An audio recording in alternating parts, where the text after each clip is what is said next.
Welcome to this explainer. Today, we're diving straight into the dark histories of the 5 most notorious serial killers. We're going to cut right through the true crime sensationalism to objectively analyze their profiles, their methodologies, and the lasting criminological impact they had. You see, these individuals didn't just commit horrific acts, they actually forced law enforcement and forensic science to rapidly evolve just to stop them. So, let's start with a genuinely chilling question. How on earth did these individuals manage to exploit society's blind spots for so long? For decades, there was a terrifying epidemic of violence happening right under the noses of authorities. We're talking about predators who lived completely normal lives by day, only to commit unthinkable crimes by night. To really wrap our heads around the scale of these crimes, we first need to define what exactly separates a serial killer from other violent offenders in forensic psychology. It all comes down to that cooling-off period between murders. That detail is absolutely crucial. It shows a deep psychological compulsion, combined with a terrifying ability to just put the mask of normalcy back on, seamlessly blending back into society. And frankly, that specific trait is what made them incredibly difficult to catch. Here is our agenda for today. We'll kick things off with the era of invisible monsters, and then we'll walk through the cases of Jack the Ripper, Ted Bundy, John Wayne Gacy, Jeffrey Dahmer, and Gary Ridgway. Section 1. The Era of Invisible Monsters, a Hidden Epidemic. Okay, get this. A staggering 66.2% of the world's 5,454 known serial killer cases happen in the United States alone. Over 2/3. This massive concentration means we really have to look closely at the unique geographical and social conditions of the U.S. during its most violent decades. We have to understand exactly how these predators were able to operate on such an unprecedented scale. When you map out the historical data, a really chilling pattern emerges. 4 out of 5 of the individuals we're studying today operated within the exact same 2 to 3 decade window, and they were targeting very specific, often marginalized demographics. Their overlapping timelines reveal a period where law enforcement was, quite simply, unequipped to connect the dots across different states and varying jurisdictions. We're looking at the 1970s through the 1990s, what some call the golden age for invisible monsters. It was basically a perfect storm of social factors and limited forensic technology. People were moving freely across these newly expanded interstate highways and living completely anonymously in sprawling cities. But the real kicker? The total lack of DNA testing. Combine that with fragmented police departments that literally did not share data with one another, and killers could just continually cross state lines and essentially hit reset on their identities. Section 2. Jack the Ripper, the historical blueprint. Going way back to 1888 in London, the Ripper investigation highlighted a deeply tragic contrast. You had the extreme vulnerability of marginalized women doing sex work in the Whitechapel district, up against the killer's terrifyingly precise, almost medical mutilations. This brutal precision suggested real anatomical knowledge, which forced 19th century investigators to try and profile a killer's profession and psychological background for the very first time in modern history. Section 3. Ted Bundy, the Charming Predator. Bundy's methodology was, honestly, chillingly sophisticated. He completely weaponized charm and societal trust to gain access to young women. He'd fake physical injuries, like wearing an arm cast, or he'd impersonate authority figures. He was actively exploiting human empathy and our natural urge to just be helpful. Bundy wasn't some movie monster lurking in a dark alley. He was an articulate, educated guy hiding in plain sight, proving that predators often look like anyone else.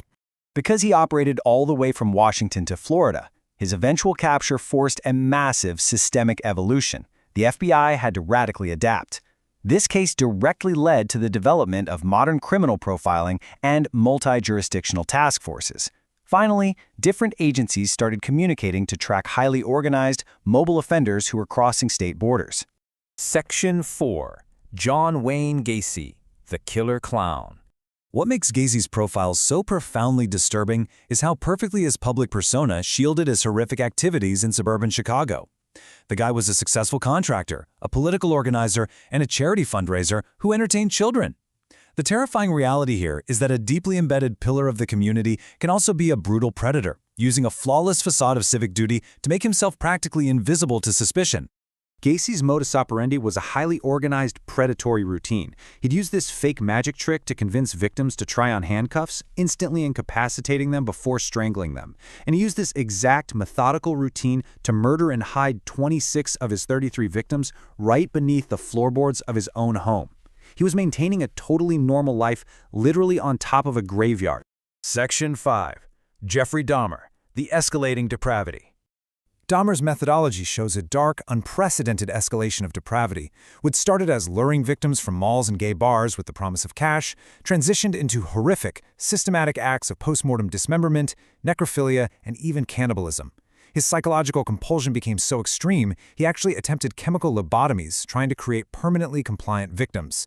It was a grim psychological anomaly that just completely baffled investigators and the public alike. And then we have what remains one of the most tragic systemic failures in law enforcement history. Police literally encountered a bleeding, drugged 14-year-old boy trying to escape Dahmer's apartment. But Dahmer smoothly convinced the officers it was just a domestic dispute between adult lovers, and they handed the boy right back to his killer. This catastrophic failure sparked immense public outrage and forced immediate, mandatory changes in police policy regarding victim verification and implicit bias. Section 6. Gary Ridgway, the Green River Killer. To avoid the death penalty, Ridgway confessed to 49 murders. However, investigators actually believe his true victim count is well over 70. This staggering volume of loss makes his case one of the most extensive and agonizing tracking operations in U.S. law enforcement history. It literally took decades to resolve. Looking at this timeline is just staggering. It's crazy to realize how the reigns of these invisible monsters completely overlapped. For years, multiple prolific killers were operating at the exact same time across the country, completely undetected by the fragmented police methodologies of the era. While Bundy was moving across state lines, Gacy was active in Chicago, and Ridgway was just getting started in Washington. They were all exploiting the exact same systemic vulnerabilities. Ridgway's success, if you can call it that, relied on a really dark calculation. He deliberately preyed upon sex workers and runaways, betting that law enforcement and society wouldn't prioritize the disappearances of marginalized women. And the saddest part? For decades, he was right. He ruthlessly exploited this tragic bias within the justice system, proving that societal neglect directly enables predators to thrive. Ultimately, the horrific acts of these 5 individuals forced an absolute revolution in forensic psychology, criminal profiling, and investigative tech. Their ability to evade capture is the direct reason we have modern DNA databases and the FBI's behavioral science unit today. Crucially, it led to mandatory interagency data sharing, finally closing that highway mobility loophole, meaning a killer could no longer outrun their crimes just by crossing a state line. Which brings us to our final thought. Forensic science, digital tracking, and behavioral profiling might have largely ended that golden age of serial murder, but technology is always evolving. So, how must our society and law enforcement adapt to ensure that the monsters of tomorrow never remain invisible again? Thank you so much for joining me on this explainer. Keep questioning and keep learning.